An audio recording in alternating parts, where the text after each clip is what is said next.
प्यारे बच्चों, आप सभी लॉकडाउन के कारण अपने अपने घरों में हैं। ऐसे समय में हम लेकर आए हैं आपके लिए डिजी साथ कार्यक्रम। इसके माध्यम से आप प्रत्येक दिन सोमवार से शुक्रवार तक पूर्वाह्न 10 से 12 तथा अपराह्न 1 से 2 बजे तक अपने अपने कक्षाओं के अनुरूप कार्यक्रम देख सकेंगे। स्कूली शिक्षा एवं साक्षरता विभाग, झारखंड।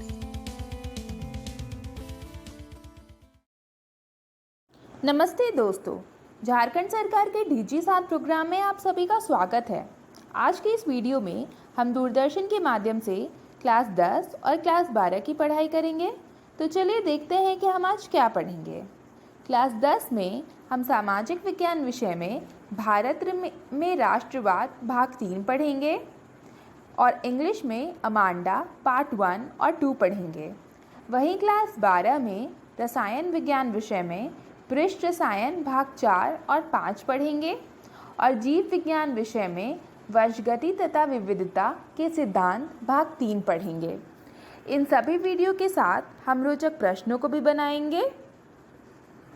तो चलिए शुरू करते हैं आज का एपिसोड। नमस्कार दोस्तों, ये है इतिहास के पाठ भारत में राष्ट्रवाद का तीसरा भाग। इस वीडियो में हम सविनय अवज्ञा की ओर ले जाने वाले कारक के बारे में पढ़ेंगे। इसके साथ साथ हम साइमन कमीशन और नमक यात्रा के बारे में जानेंगे। अंत में हम सविनय अवज्ञा आंदोलन के बारे में पढ़ेंगे।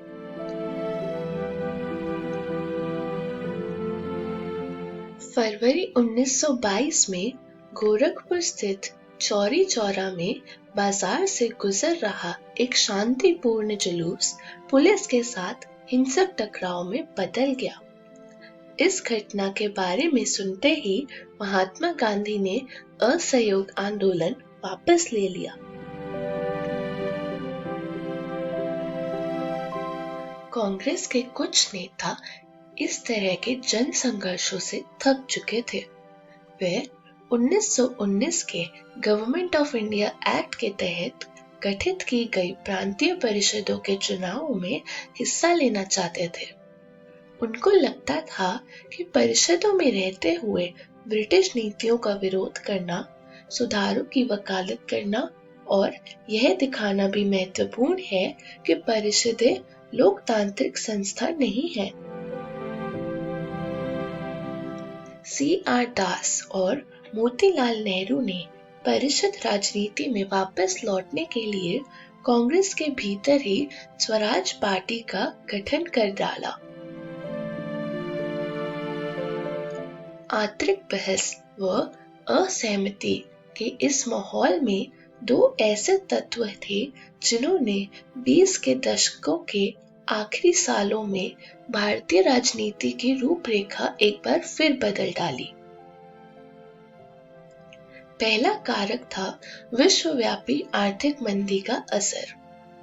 1926 के कृषि उत्पादों की कीमतें गिरने लगी थी और 1930 के बाद तो पूरी तरह धराशायी हो गई थी।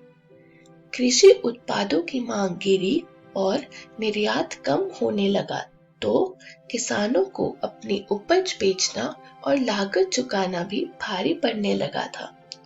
1930 तक ग्रामीण इलाके भारी उथल-पुथल से गुजरने लगे थे। दूसरा कारक था Simon commission. Simon commission sir John Simon के नेतृत्व में गठित की गई थी। राष्ट्रवादी आंदोलन के जवाब में गठित किए गए इस आयोग को भारत में संवैधानिक व्यवस्था की कार्यशैली का अध्ययन करना था और उसके बारे में सुझाव देने थे। लेकिन इस आयोग में एक भी भारतीय सदस्य नहीं था। 1928 में जब साइमन कमीशन भारत पहुंचा तो उसका स्वागत साइमन कमीशन वापस जाओ यानी साइमन कमीशन गो बैक के नारों से किया गया। कांग्रेस और मुस्लिम लीग सभी पार्टियों ने प्रदर्शनों में हिस्सा लिया। इस विरोध को शांत करने के लिए वाइसरॉय लॉर्ड इरविन ने अक्टूबर 1929 में भारत के लिए डोमिनियन स्टेट्स का गोलमोल सा ऐलान कर दिया। इस प्रस्ताव से कांग्रेस के नेता संतुष्ट नहीं थे। दिसंबर 1929 में जवाहरलाल नेहरू की अध्यक्षता में कांग्रेस के लाहौर अधिवेशन में पूर्ण स्वराज की मांग को औपचारिक रूप से मान लिया गया। तय किया गया कि 26 जनवरी 1930 को स्वतंत्रता दिवस के रूप में मनाया जाएगा और उस दिन लोग पूर्ण स्वराज के लिए संघर्ष की शपथ लेंगे। देश को एकजुट करने के लिए महात्मा गांधी को नमक एक शक्तिशाली प्रतीक दिखाई दिया। 31 जनवरी 1930 को उन्होंने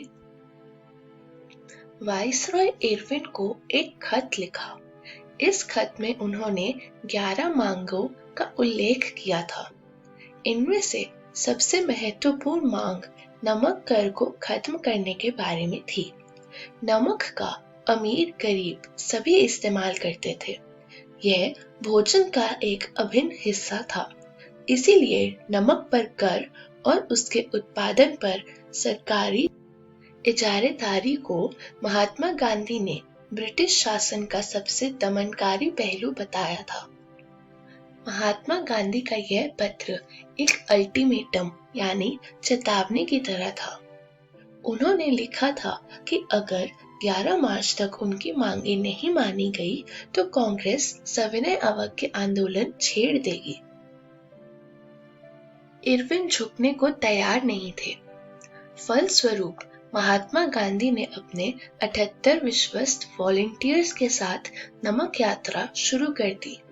यह यात्रा साबरमती में गांधी जी के आश्रम से 240 किलोमीटर दूर दांडी नामक गुजराती तटीय कस्बे में जाकर खत्म होनी थी। गांधी जी की टोली ने 24 दिनों तक हर रोज लगभग 10 मील का सफर तय किया।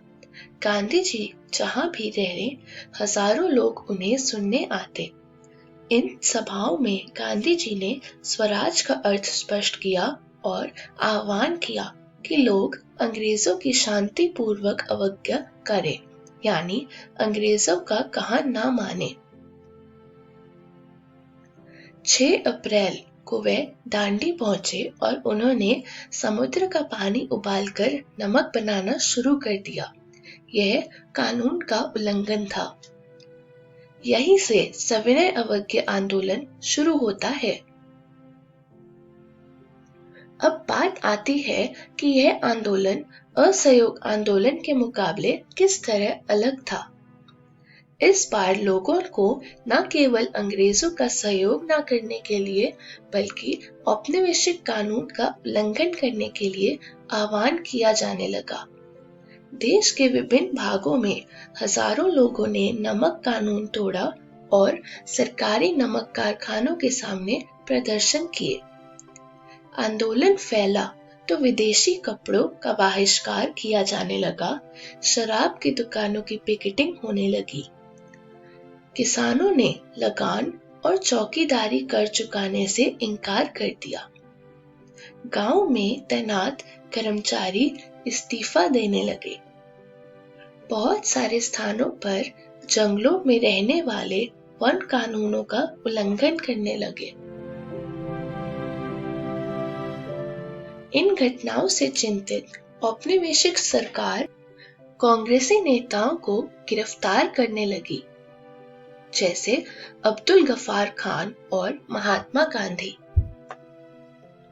इससे बहुत सारे स्थानों पर हिंसक टकराव हुए।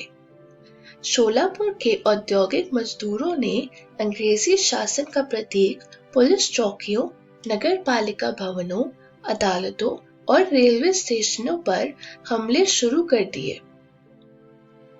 भयभीत सरकार ने निर्मम दमन का रास्ता अपनाया। शांतिपूर्ण सत्याग्रहियों पर हमले किए गए, औरतों व बच्चों को मारा पीटा गया और लगभग 1 लाख लोग गिरफ्तार किए गए। महात्मा गांधी ने एक बार फिर आंदोलन वापस ले लिया। शुरू हुआ मार्च 1930 में और समाप्त हुआ मार्च 1931 में। 5 मार्च 1931 को उन्होंने इरविन के साथ एक समझौते पर दस्तखत कर दिए। महात्मा गांधी ने सविनय अवज्ञा आंदोलन दोबारा शुरू कर दिया। साल भर तक आंदोलन चला, लेकिन 1934 तक आते आते उसकी गति मंद पड़ने लगी थी। तो दोस्तों, इसी के साथ इस पाठ का तीसरा भाग समाप्त होता है। इस वीडियो में हमने सविनय अवज्ञा की ओर ले जाने वाले कारक के बारे में पढ़ा और सविनय अवज्ञा आंदोलन पर चर्चा करी। अगले वीडियो में हम जानेंगे कि लोगों ने आंदोलन को कैसे लिया और हम सामूहिक अपनेपन का भाव के बारे में जानेंगे। तब तक के लिए धन्यवाद।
हेलो दोस्तों, कैसे हो? आज हम आपकी क्लास 10th की एक पोएम पढ़ने जा रहे हैं जिसका नाम है अमेंडा, जो आपकी इंग्लिश की बुक फर्स्ट लाइट की है। तो आइए दोस्तों, देखते हैं कि आज की इस वीडियो में हम सभी क्या पढ़ेंगे और क्या सीखेंगे। About the poetess and poem. आज की इस वीडियो में पहले तो हम सभी पोएटेस के बारे में कुछ बातें जानेंगे और पोएम के बारे में भी।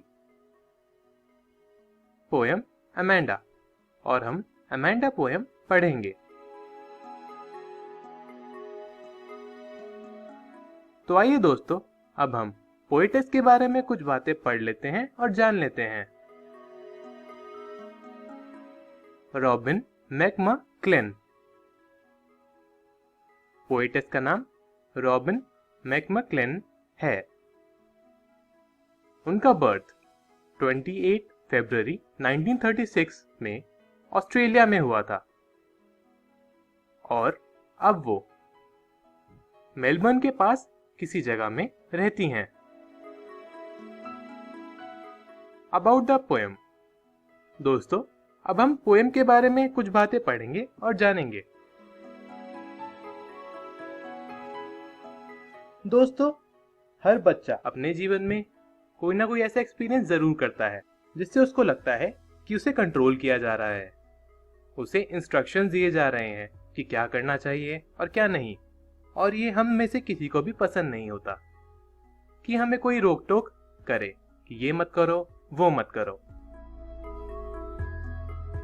ये पोएम भी एक अमेंडा नाम के कैरेक्टर के ऊपर है, जिसको हर चीज की रोक टोक की जाती है कि अमेंडा ऐसे मत करो, वैसे मत करो।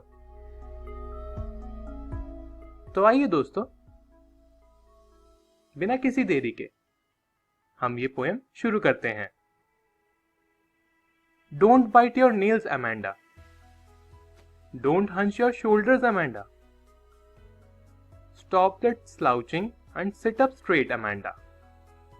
दोस्तों, इस पैसेज का मतलब है कि अमेंडा, अपने नाखून मत चबाओ, अपने कंधों को ऐसे ऊपर मत करो और कुर्सी पे लेटना बंद करो और सीधी होकर बैठो। अगला पैराग्राफ है जिसमें अमेंडा अपने ख्यालों में सोच रही होती है कि there is a languid emerald sea where the sole inhabitant is me, a mermaid drifting blissfully. Amanda सोचती है कि एक एमराल्ड सी है, यानी हरे रंग का समुंदर है। और दोस्तों, एमराल्ड इसलिए बोला गया है क्योंकि एमराल्ड एक ग्रीन कलर का प्रीशियस स्टोन होता है। और अमेंडा कहती है कि उस हरे रंग के समुद्र में मैं एक अकेली जल परी हूं जो इधर उधर घूम रही है, जो आजाद है। अगला पैराग्राफ है, did you finish your homework Amanda, did you tidy your room Amanda, I thought I told you to clean your shoes, Amanda. दोस्तों, इस पैसेज का मतलब है अमेंडा की मम्मी उसको डांट रही होती हैं, पूछ रही होती हैं कि क्या तुमने अपना होमवर्क कंप्लीट कर लिया अमेंडा? क्या तुमने अपने रूम को साफ करा या नहीं? और जहां तक मुझे याद है, मैंने तुम्हें अपने शूज साफ करने के लिए बोला था। दोस्तों, हम सभी के पेरेंट्स हमें इन सब कामों के लिए बोलते हैं। यही इस पोएम में बताया गया है, दिखाया गया है कि अमेंडा इस बारे में क्या सोचती है। नेक्स्ट पैराग्राफ में कुछ इस तरह लिखा है जिसमें अमेंडा की फीलिंग्स बताई जा रही हैं। I am an orphan roaming the street, I pattern soft dust with my hushed and bare feet, the silence is golden, the freedom is sweet. दोस्तों, इसका मतलब है मैं एक अनाथ हूं जो आजाद होता है और सड़कों पे घूम रहा होता है, अपने बेयर फीट यानी कि नंगे पैरों से मिट्टी के अंदर पैटर्न बना रहा होता है, कोई डिजाइन बना रहा होता है। हर चीज की आजादी होती है उसे, और शांति भी बहुत होती है। दोस्तों, इससे आगे की पोएम हम अगली वीडियो में पढ़ेंगे। तो आज की इस वीडियो में हमने क्या पढ़ा और क्या सीखा? हमने पोएटेस के बारे में और पोएम के बारे में कुछ बातें जानी, जैसे कि पोएटेस का पूरा नाम रॉबिन मैकक्लेन है,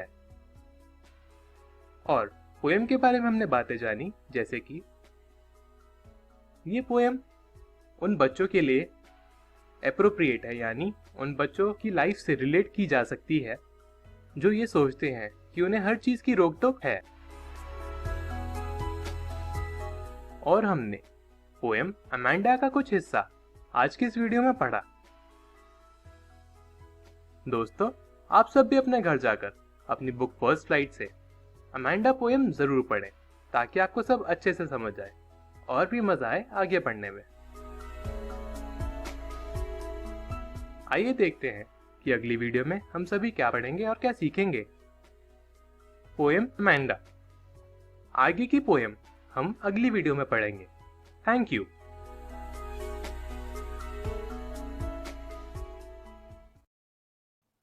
हेलो दोस्तों, कैसे हो?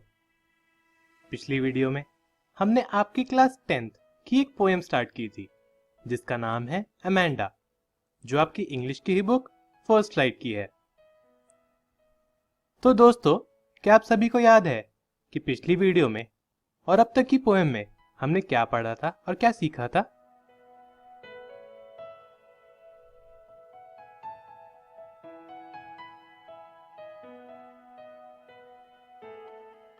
दोस्तों, पिछली वीडियो में हमने about the poetess and poem यानी कि पोएटेस के बारे में और पोएम के बारे में कुछ बातें जानी थी, जैसे कि पोएटेस का नाम रॉबिन क्लेन है और उनका बर्थ ऑस्ट्रेलिया में हुआ था। पोएम के बारे में हमने कुछ बातें जानी थी और वो थी कि ये पोएम एक अमेंडा नाम के कैरेक्टर के ऊपर है, जिसको ये लगता है कि उसके ऊपर हर चीज की रोक टोक है, किसी चीज की आजादी नहीं है। और हमने पोएम अमेंडा का कुछ हिस्सा पढ़ा था, जिसमें हमने पढ़ा था कि अमेंडा की मम्मी उसको किस किस काम से रोकती हैं और उस बारे में अमेंडा क्या क्या सोचती है। तो आइए दोस्तों, देखते हैं कि आज की इस वीडियो में हम क्या पढ़ेंगे और क्या सीखेंगे। Poem Amanda. दोस्तों, आज की इस वीडियो में हम आगे की पोएम अमेंडा पढ़ेंगे। तो आइए दोस्तों, बिना किसी देरी के हम सभी आगे की पोएम अमेंडा पढ़ते हैं। आगे पोएम में कुछ इस तरह लिखा है, Don't eat that chocolate, Amanda. Remember your acne, Amanda? Will you please look at me when I'm speaking to you, Amanda? दोस्तों, इस पैसेज का मतलब है, ये जो पैसेज है वो अमेंडा की मम्मी अमेंडा को बोल रही हैं कि अमेंडा, वो चॉकलेट मत खाओ। क्या तुम्हें अपने एक्ने यानी अपने पिंपल्स याद नहीं है जो ज्यादा मीठा खाने की वजह से हो गए थे? और क्या तुम मुझे इग्नोर करना बंद करोगी और मेरी तरफ देखना शुरू करोगी जब मैं तुमसे बात कर रही हूं? क्योंकि अमेंडा अपनी मम्मी की तरफ नहीं देख रही होती है। इस सब के बारे में अमेंडा क्या सोचती है? I am Rapunzel. I have not a care. Life in a tower is tranquil and rare. I'll certainly never let down my bright hair. दोस्तों, रेपुंज़ल की कहानी बहुत ही फेमस कहानी है। एक फेरी टेल है जिसमें रेपुंज़ल नाम की एक लड़की, जिसके बहुत लंबे बाल होते हैं, वो एक टावर में कैद होती है और अमेंडा अपने आप को रेपुंज़ल मानती है, जिसको किसी चीज की परवाह नहीं होती। वो टावर में अपनी जिंदगी बिता देती है और अपने ब्राइट हेयर्स यानी कि अपने सुनहरे बाल कभी भी नीचे नहीं गिराएगी, जैसे रेपुंज़ल ने किया था।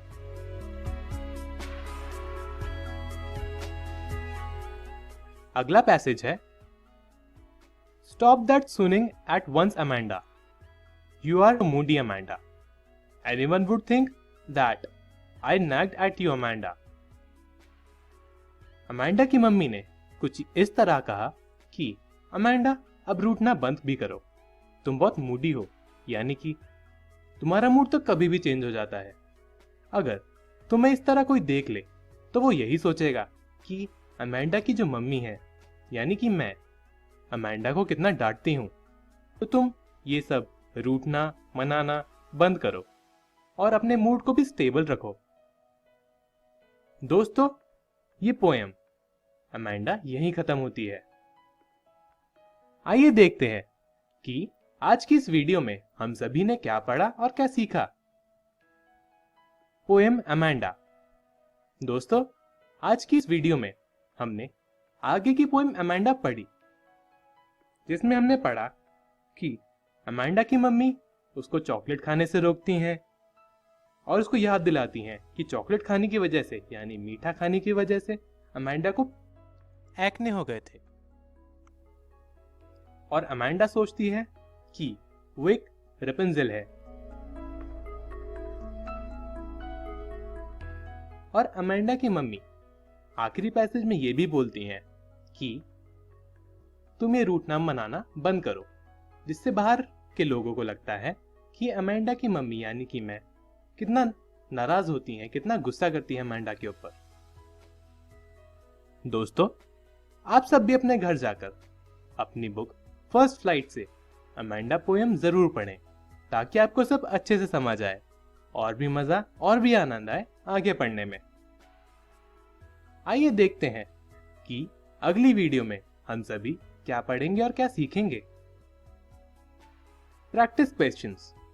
दोस्तों, अगली वीडियो में हम अमेंडा पोएम से रिलेटेड बहुत इंपॉर्टेंट क्वेश्चंस पढ़ेंगे। Thank you.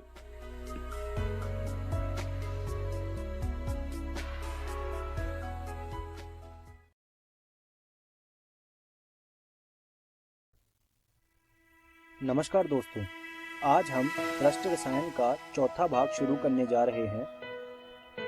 वीडियो को शुरू करने से पहले आइए देखते हैं कि आज की इस वीडियो में हम लोग कौन कौन सी चीज़ों के बारे में पढ़ने वाले हैं। आज की इस वीडियो में सबसे पहले हम मिसाइल निर्माण की क्रियाविधि के बारे में पढ़ेंगे। उसके बाद हम कोलाइड बनाना सीखेंगे और आखिरी में हम कोलाइडी विलयनों का शुद्धिकरण कैसे करते हैं वो जानेंगे। तो शुरू करते हैं मिसाइल निर्माण की क्रियाविधि से। होता क्या है, सोडियम स्टीयरेट एक आयन होता है। इस आयन के दो भाग होते हैं, एक जल विरागी भाग होता है और एक जल रागी भाग होता है। जो जल विरागी भाग होता है वो जल से डरता है और जो जल रागी भाग होता है वो जल के करीब जाना चाहता है। होता क्या है, जब हम स्टीयरेट आयन को जल के अंदर डालते हैं तो उसका जो जल रागी भाग होता है वो जल के अंदर चले जाता है और जल विरागी भाग जो होता है वो जल के बाहर ही रहता है। अब होता क्या है, जब बहुत ज़्यादा स्टीयरेट आयन एक साथ इकट्ठा हो जाते हैं तो उनका जो जल रागी भाग है वो तो पानी में ही रहता है और जो जल विरागी भाग है वो आपस में चिपक कर एक गुच्छा जैसा आकार बना लेता है। उसी को हम मिसाइल कहते हैं। तो इस तरह मिसाइल का निर्माण होता है। उसके बाद बात करते हैं साबुनों की शोधन क्रिया के बारे में। जो साबुन होता है वो कैसे काम करता है उसके बारे में इसमें जानेंगे हम। आपके सामने जो चित्र है वो कपड़े पर लगे ग्रीस का चित्र है।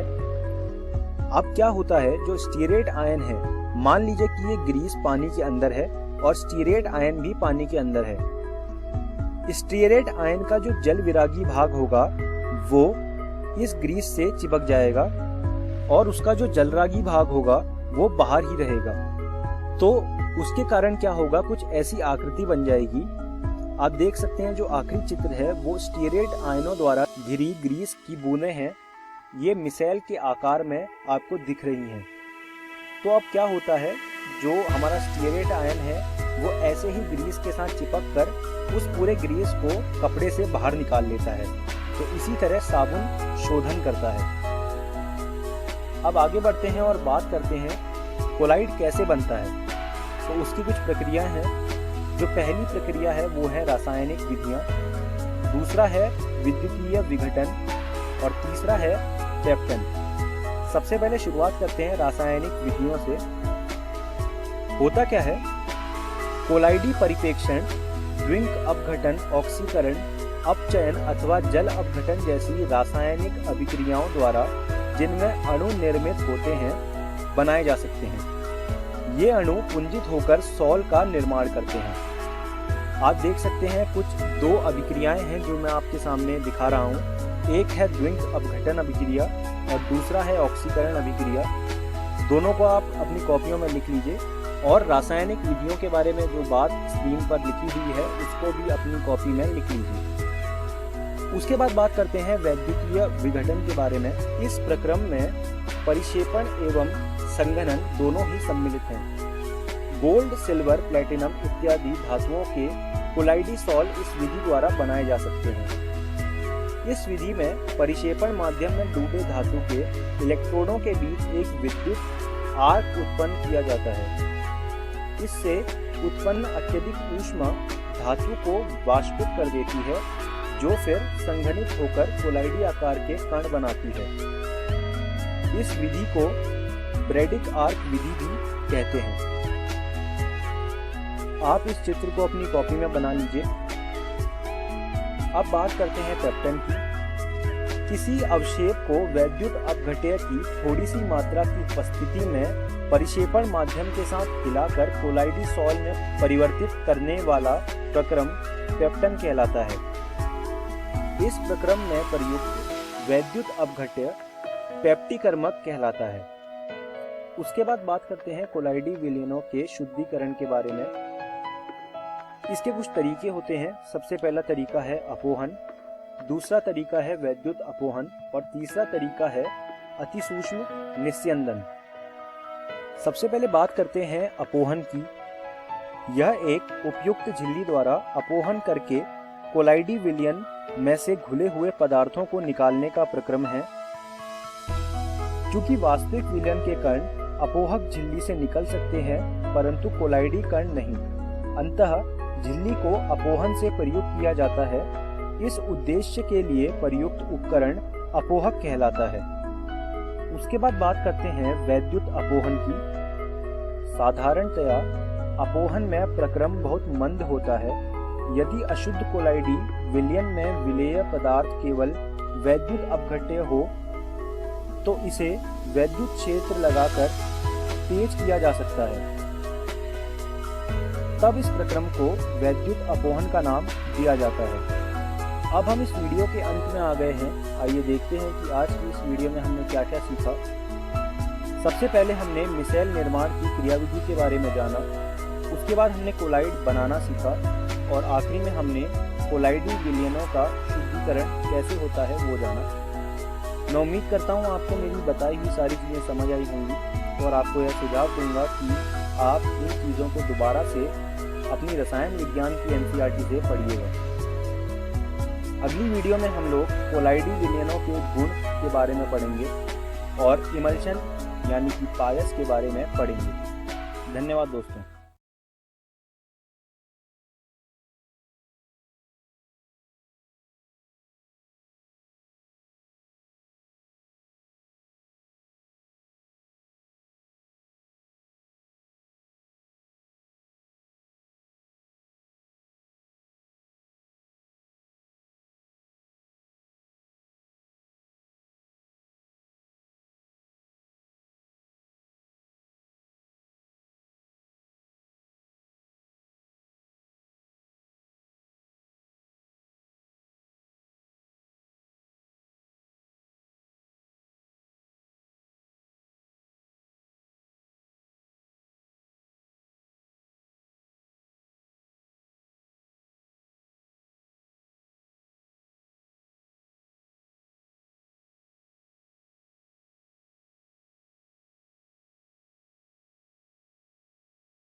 नमस्कार दोस्तों, आज हम पृष्ठ रसायन का 5वां भाग शुरू करने जा रहे हैं। वीडियो को शुरू करने से पहले आइए देखते हैं कि आज की इस वीडियो में हम लोग कौन कौन सी चीज़ों के बारे में बात करने वाले हैं। इस वीडियो में सबसे पहले हम कोलाइडी विलेनों के गुणों के बारे में जानने वाले हैं। उसके बाद हम इमल्शन यानी कि पायस के बारे में पढ़ने वाले हैं। आइए शुरू करते हैं कोलाइडी विलेनों के गुण। कोलाइडी विलेनों के निम्नलिखित गुण होते हैं। उन गुणों को हम एक एक करके विस्तार से समझेंगे। आइए पहले देख लेते हैं कि ये गुण कौन से होते हैं। सबसे पहला जो गुण होता है उसे कहते हैं अनुसंख्यक गुण। दूसरा गुण होता है टिंडल प्रभाव। तीसरा गुण होता है ब्राउनी गति। चौथा गुण कोलाइडी कणों पर आवेश होता है। पांचवा गुण होता है वैद्युत कण संचलन और छठा गुण होता है स्कंदन। आइए शुरू करते हैं अनुसंख्यक गुण से। कोलाइडी कण बड़े पुंज होने के कारण एक कोलाइडी विलयन में वास्तविक विलयन की तुलना में कणों की संख्या कम होती है। अतः समान सांद्रताओं पर अनुसंख्यक गुणों के मान उसी सांद्रता के वास्तविक विलयन द्वारा दर्शाए गए मानों से कम कोटि के होते हैं। यह होता है अनुसंख्यक गुण। आप इसको अपनी कॉपी में लिख लीजिए। इसके बाद बात करते हैं टिंडल प्रभाव की। टिंडल प्रभाव आपने पुरानी कक्षाओं में भी पढ़ा होगा। टिंडल प्रभाव वास्तव में इस कारण से होता है कि कोलाइडी कण प्रकाश को दिक् स्थान में सभी दिशाओं में प्रकीर्णित करते हैं। टिंडल प्रभाव का एक उदाहरण ये है कि जो हमारा आकाश होता है उसका रंग नीला होता है। ये टिंडल प्रभाव का एक उदाहरण है। इसके अलावा टिंडल प्रभाव सिनेमा हॉल में पिक्चर के प्रोजेक्शन के समय हॉल में उपस्थित धूल एवं धुएं के कणों द्वारा प्रकाश के प्रकीर्णन द्वारा देखा जा सकता है। टिंडल प्रभाव को और भी अन्य अवस्थाओं में देखा जा सकता है। आप स्क्रीन पर लिखी हुई चीजों को अपनी कॉपी में लिख लीजिए। इसके अलावा आप स्क्रीन पर बने हुए चित्र को भी अपनी कॉपी में बना लीजिए। उसके बाद बात करते हैं ब्राउनी गति की। ब्राउनी गति कोलाइडी कणों की पूरे प्रेक्षित क्षेत्र में लगातार टेढ़ी मेढ़ी गति की अवस्था को कहते हैं। यह गति सर्वप्रथम ब्रिटिश वनस्पति वैज्ञानिक रॉबर्ट ब्राउन ने प्रेक्षित की थी, इसलिए इसे ब्राउनी गति कहते हैं। आप देख सकते हैं स्क्रीन पर जैसे कण टेढ़ी मेढ़ी गति कर रहे हैं उसी को ब्राउनी गति कहते हैं। आगे बढ़ते हैं कोलाइडी कणों पर आवेश।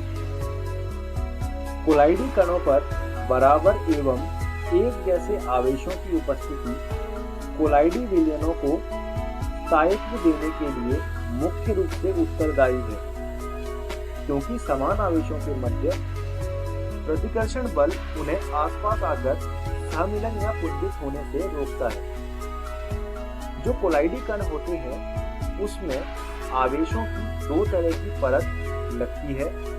जो पहली परत होती है उसे हम दृढ़ परत कहते हैं और जो दूसरी परत होती है उसे हम विसरित परत कहते हैं। जो दृढ़ परत होती है वो कोलाइडी कणों के समीप होती है और विसरित परत कोलाइडी कणों से थोड़ी दूर होती है। सॉल कण धनात्मक या ऋणात्मक आयनों के अधिमान्य अधिशोषण द्वारा धनात्मक या ऋणात्मक आवेश ग्रहण कर लेते हैं। विपरीत आवेशों वाली स्थिर एवं विस्तृत परतों के मध्य यह विभवांतर वैद्युतगतिक विभव या बीटा विभव कहलाता है। बीटा विभव बहुत ही ज्यादा महत्वपूर्ण चीज है और ये परीक्षा में आता ही आता है। आप इसको अपनी कॉपी में लिख लीजिए और इसको याद भी कर लीजिएगा, क्योंकि यह परीक्षा के उद्देश्य से बहुत ही ज्यादा महत्वपूर्ण है। अब बात करते हैं वैद्युत कण संचलन की। इसे अंग्रेजी में इलेक्ट्रोफोरेसिस कहते हैं। कोलाइडी कणों पर आवेशों की उपस्थिति वैद्युत कण संचलन प्रयोग से संपुष्टि होती है। जब एक कोलाइडी विलयन में डूबे हुए दो प्लेटिनम इलेक्ट्रोडों पर विद्युत विभव लगाया जाता है तो कोलाइडी कण एक अथवा दूसरे इलेक्ट्रोड की ओर गमन करते हैं। विद्युत विभव के प्रभाव से कोलाइडी कणों का संचलन वैद्युत कण संचलन कहलाता है। जब किसी उपयुक्त प्रकार से वैद्युत कण संचलन अर्थात कणों की गति रोकी जाती है तो यह देखा जाता है कि परिक्षेपण माध्यम क्षेत्र में गति करना प्रारंभ कर देता है। यह परिघटना वैद्युत परासरण कहलाती है। आप इसको अपनी कॉपी में लिख लीजिए और जो चित्र है उसे भी बना लीजिए। इसके बाद बात करते हैं स्कंदन की।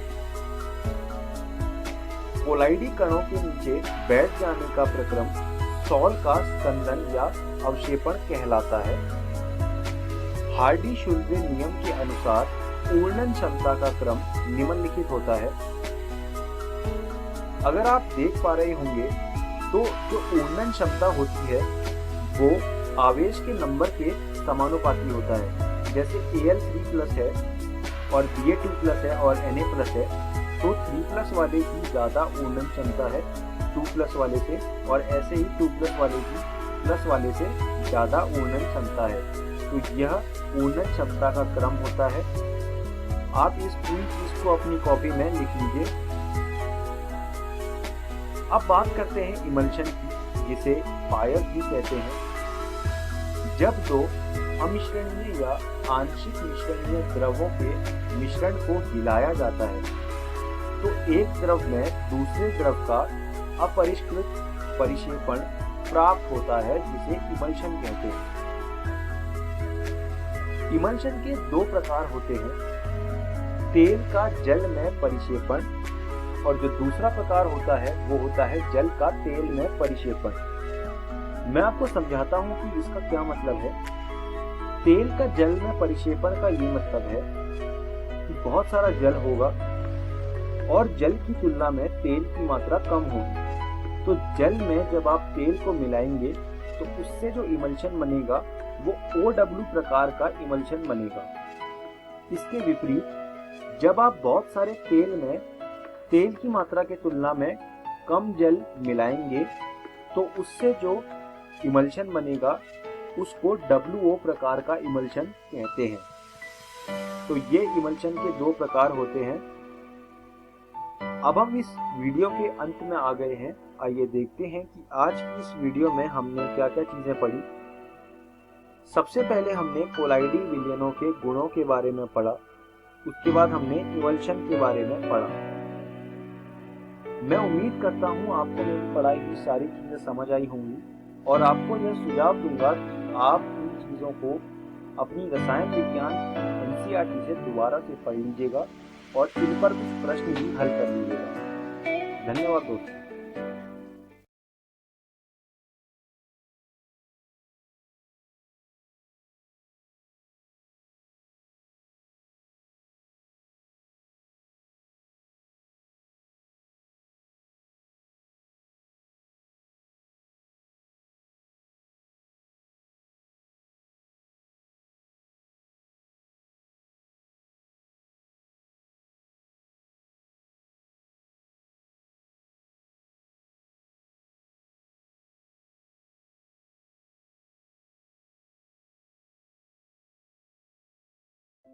हेलो दोस्तों, जीव विज्ञान की इस वीडियो में आपका स्वागत है। आज भी हम आपके अध्याय वंशागति तथा विविधता के सिद्धांत को जारी रखेंगे। पिछली वीडियो में हमने एक जीन की वंशागति और मेंडल के वंशागति के नियमों को पढ़ा था। इस वीडियो में हम मेंडेलियन सिद्धांतों के अपवाद और दो जीनों की वंशागति को समझेंगे। तो चलिए मेंडेलियन सिद्धांतों के अपवाद से शुरू करते हैं। हम मेंडेलियन सिद्धांतों के दो अपवाद हैं। पहला है अपूर्ण प्रभाविता यानी कि इनकम्प्लीट डोमिनेंस, और दूसरा है सह प्रभाविता यानी कि कोडोमिनेंस। तो चलिए अपूर्ण प्रभाविता को सबसे पहले समझते हैं। अपूर्ण प्रभाविता में जीन के दोनों अलील अपूर्ण या आंशिक रूप में व्यक्त होते हैं, जिससे कि संतति मध्यवर्ती या अलग फिनोटाइप दिखाता है। अब इसको हम स्नैपड्रैगन के पुष्पों के उदाहरण से समझेंगे।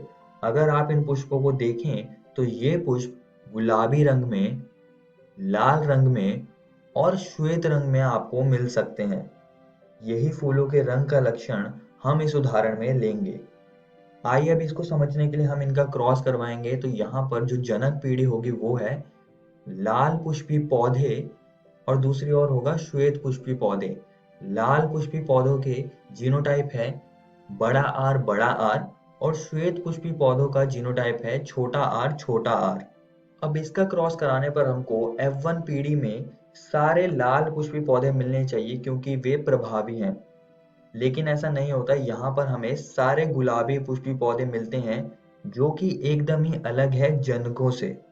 इससे हमें यह पता चलता है कि प्रभावी एलील की कंडीशन यहाँ पर नहीं लगती क्योंकि दोनों ही एलील आंशिक रूप में अभिव्यक्त हो रहे हैं, जिससे कि एक अलग रंग का पुष्पी पौधा उत्पन्न हो रहा है जो कि है गुलाबी रंग का।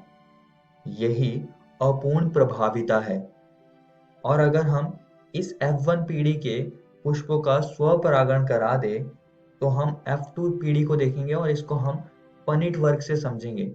तो जो F1 पीढ़ी के युग्मक होंगे उनको हम यहाँ पे लिख देंगे नर युग्मकों को, जो कि होगा बड़ा आर छोटा आर, और मादा युग्मकों को हम यहाँ पे लिख देंगे जो कि सेम यही होंगे बड़ा आर छोटा आर। तो अगर हम इसका क्रॉस कराते हैं तो हमको मिलेगा बड़ा आर, इसका क्रॉस कराने पर हमको मिलेगा बड़ा आर छोटा आर, इसका क्रॉस कराने पर हमको मिलेगा बड़ा आर छोटा आर, और इसका क्रॉस कराने पर हमको मिलेगा छोटा आर। तो अगर हम इसके फिनोटाइप अनुपात की बात करें जो कि लाल, गुलाबी और श्वेत के बीच में है, तो वो हमको मिलेगा 1:2:1, क्योंकि यहाँ पर अगर देखें तो जो लाल पुष्पी पौधा है उसके जीनोटाइप है बड़ा आर, गुलाबी पुष्पी पौधों के जीनोटाइप है बड़ा आर छोटा आर, जो कि हमें यहाँ पे 2 मिले हैं, और श्वेत पुष्पी पौधों के जीनोटाइप है छोटा आर। और अगर हम इसके जीनोटाइप अनुपात की बात करें तो वो भी 1:2:1 आएगा।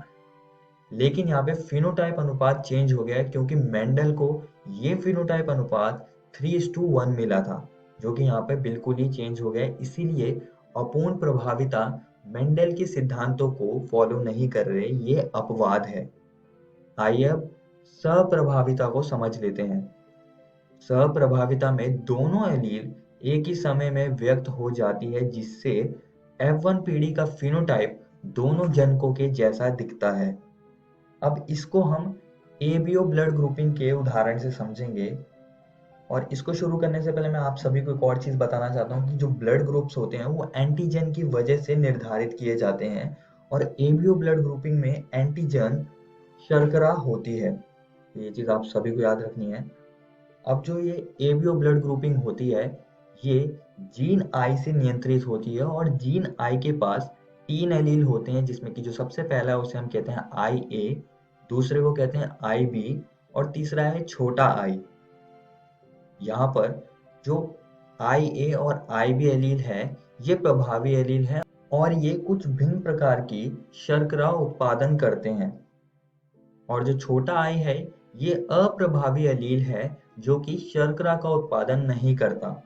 अब आप सभी को पता ही होगा कि मनुष्य द्विगुणित होते हैं, तो इन तीनों एलील में से किसी 2 एलील किसी व्यक्ति में मौजूद हो सकते हैं। तो अगर किसी व्यक्ति में IA और छोटा आई एलील मौजूद है तो सिर्फ IA अभिव्यक्त होगा क्योंकि वो यहाँ पे प्रभावी है। और अगर किसी व्यक्ति के पास IB और छोटा आई एलील है तो सिर्फ IB अभिव्यक्त होगा। और अगर किसी व्यक्ति के पास ये दोनों IA IB एलील हैं जो दोनों ही प्रभावी हैं, तो दोनों ही एलील यहाँ पर अभिव्यक्त होंगे। यही सहप्रभाविता है क्योंकि ये साथ में अभिव्यक्त हो रहे हैं। अब सहप्रभाविता को थोड़ा और अच्छे से समझने के लिए हम यहाँ पे देख सकते हैं, जैसे कि हम मान लेते हैं कि जनक A से जो हमको एलील मिल रहा है वो है IA, और जनक 2 से जो हमको एलील मिल रहा है वो है IB। तो जब इनका क्रॉस कराएंगे तो IA और IB हमारे पास आएगा, और ये दोनों ही प्रभावी हैं, तो AB ब्लड टाइप मिलेगा हमको। और अगर हमें जनक A से IA एलील मिल रहा है, जनक 2 से हमको छोटा आई एलील मिल रहा है, तो इनका क्रॉस कराने पर हमको IA और छोटा आई मिलेगा, ठीक है। और इसके बाद जो ब्लड ग्रुप होगा वो हमको मिलेगा A टाइप का, क्योंकि यहाँ पर आई ए ही सिर्फ एक्सप्रेस होगा, छोटा आई यहाँ पर अप्रभावी है। और एक और तरह का हम केस देख लेते हैं कि जहां पर हमें जनक 1 से छोटा आई एलील मिल रहा है और जनक 2 से भी हमको छोटा आई एलील मिल रहा है। तो इसके क्रॉस कराने पर हमको छोटा आई और छोटा आई इसी संतति में देखने को मिलेगा। तो फिर इसका जो ब्लड टाइप होगा वो होगा ओ टाइप का। तो ये चीज आप सभी को याद रखनी है। आइए दोस्तों अब आगे बढ़ते हैं और दो जीनों की वंशागति को समझते हैं। इससे पिछली वीडियो में हमने एक जीन की वंशागति को समझा था, यहाँ पर हम दो जीनों की वंशागति को देखेंगे। तो इसको समझने के लिए हम मेंडल का प्रयोग देखेंगे, जिसमें कि उन्होंने द्विसंकर क्रॉस कराया था। अब द्विसंकर क्रॉस क्या होता है, अब हम उसको समझ लेते हैं। एक क्रॉस जिसमें एक बार में दो लक्षणों को शामिल किया गया हो। आइए अब इसको समझने के लिए हम मेंडल के प्रयोग को देख लेते हैं, जिसमें कि उन्होंने गोल पीला बीज वाला पौधा लिया था जिसके जीनोटाइप थे बड़ा आर बड़ा वाई। यहाँ पर जो बड़ा आर है वो प्रभावी एलील है जो कि गोल विशेषक को दिखा रहा है, और जो यहाँ पे बड़ा वाई है वो भी प्रभावी एलील है जो कि पीला रंग बीज का दिखा रहा है। और इसका मेंडल ने क्रॉस किया था झुर्रीदार हरे बीज वाले पौधे के साथ, जिसके जीनोटाइप है छोटा आर छोटा वाई। यहाँ पर छोटा आर और छोटा वाई दोनों ही अप्रभावी एलील हैं। अब अगर हम इसकी युग्मकों को देख लें तो जो गोल पीले बीज वाले पौधे का युग्मक होगा वो होगा आर वाई, और जो झुर्रीदार हरे बीज वाले पौधे का जो युग्मक होगा वो होगा छोटा आर छोटा वाई। तो अगर हम इसका क्रॉस करवा दे तो हमको सारे F1 पीढ़ी में पौधे मिलेंगे गोल पीले बीज वाले, जिसका जीनोटाइप होगा बड़ा आर बड़ा वाई छोटा वाई। अब दोस्तों हम F1 पीढ़ी के कुछ पौधों का स्वपरागण कराएंगे। तो यहाँ पर मैं पनेट स्क्वायर बना देता हूँ, यानी कि पनेट वर्ग मैं यहाँ पर बना देता हूँ, और यहाँ पर मैं F1 पीढ़ी के जीनोटाइप को लिख देता हूँ, जो कि है बड़ा आर बड़ा वाई छोटा वाई। तो अगर आप इसके नर युग्मकों की बात करें तो वो होंगे बड़ा आर बड़ा वाई, छोटा आर बड़ा आर छोटा वाई, और छोटा आर छोटा वाई। और इसके मादा युग्मक भी यही होंगे बड़ा आर बड़ा वाई, छोटा आर बड़ा आर छोटा वाई, छोटा आर छोटा वाई। तो अब हम इसको सीधा साधा क्रॉस करा देंगे जैसे कि हमने पहले किया था। तो इसका क्रॉस कराने पर हमको मिलेगा बड़ा आर बड़ा वाई। इसका क्रॉस कराने पर आप मुझे बताइए कि क्या मिलेगा। हाँ, इसका क्रॉस कराने पर हमको मिलेगा बड़ा आर बड़ा वाई। इसका क्रॉस कराने पर हमको मिलेगा बड़ा आर बड़ा वाई छोटा वाई, और इसका क्रॉस कराने पर हमको मिलेगा बड़ा आर बड़ा वाई छोटा वाई। आप चाहें तो साथ साथ इसको अपनी नोटबुक पे लिख सकते हैं और कोशिश कीजिएगा मेरे से पहले इस पनेट वर्ग को फिलअप करने का। तो चलिए बाकी का हम भर देते हैं। इसका क्रॉस कराने पर हमको मिलेगा बड़ा आर बड़ा वाई। इसका क्रॉस कराने पर हमको मिलेगा छोटा आर बड़ा वाई। इसका क्रॉस कराने पर हमको मिलेगा बड़ा आर बड़ा वाई छोटा वाई। इसका क्रॉस कराने पर हमको मिलेगा छोटा आर बड़ा वाई छोटा वाई। इसका क्रॉस कराने पर हमको मिलेगा बड़ा आर बड़ा वाई छोटा वाई। इसका क्रॉस कराने पर हमको मिलेगा बड़ा आर बड़ा वाई छोटा वाई। इसका क्रॉस कराने पर हमको मिलेगा बड़ा आर छोटा वाई। इसका क्रॉस कराने पर हमको मिलेगा बड़ा आर छोटा वाई छोटा वाई। तो इसका क्रॉस कराने पर हमको मिलेगा बड़ा आर बड़ा वाई छोटा वाई। इसका क्रॉस कराने पर हमको मिलेगा छोटा आर बड़ा वाई छोटा वाई। इसका क्रॉस कराने पर हमको मिलेगा बड़ा आर छोटा वाई छोटा वाई। इसका क्रॉस कराने पर हमको मिलेगा छोटा आर छोटा वाई छोटा वाई। अब हमें इसका फिनोटाइपिक अनुपात निकालना है, तो उसको हम थोड़ा सरल करने के लिए मैं सीधा यहाँ पर इसके फिनोटाइप को लिख देता हूँ कि हमको क्या मिला। तो हमें इसे देखकर यहाँ बताना है कि कितने हमें गोल पीले बीज वाले पौधे मिले, कितने हमें गोल हरे बीज वाले पौधे मिले, ऐसे ही करके हमें सारा इसको बताना है। तो मैं यहाँ पर सीधा सीधा लिख देता हूँ कि यहाँ पर हमको गोल पीले 9 पौधे मिले, यहाँ पर हमें गोल हरे 3 पौधे मिले, झुर्रीदार पीले बीज वाले हमको मिले यहाँ पर 3, आप चाहे तो गिन सकते हैं उनको, और यहाँ पर हमें झुर्रीदार हरे पौधे 1 मिला बस यहाँ पर हमको। तो इसका जो फिनोटाइप अनुपात होगा वो होगा 9:3:3:1। अब दोस्तों हम यहाँ पर इन दोनों लक्षणों को जो हमने लिया था, बीज का रंग और बीज का आकार को हम यहाँ पर कंपेयर करेंगे। तो सबसे पहले मैं यहाँ बीज का रंग लिख देता हूँ, और यहाँ पर जो पीले बीज वाले पौधे थे वो थे 12, और हमें हरे बीज वाले पौधे जो मिले वो थे 4। तो अगर आप इसको भाग करेंगे इसको, तो हमें जो रेशियो मिलेगा वो होगा 3:1 का। और यहाँ दूसरी तरफ मैं बीज का आकार लिख देता हूँ, जो कि दूसरा लक्षण था। तो इसमें जो गोल आकार के बीज मिले हमको वो थे 12, और यहाँ पे झुर्रीदार बीज वाले पौधे हमको मिले वो थे 4। तो अगर आप इसको भी भाग करेंगे और इसका अनुपात निकालेंगे तो वो होगा 3:1, जो कि बिल्कुल एकल संकर क्रॉस की तरह है, क्योंकि वहां पर भी हमको यही फिनोटाइप अनुपात मिला था 3:1 का। तो इन्हीं आधारों पर मेंडल ने एक और नियम को प्रस्तावित किया, जो था स्वतंत्रता अपव्यूहन का नियम। यह नियम कहता है कि जब किसी संकर में लक्षणों के 2 जोड़े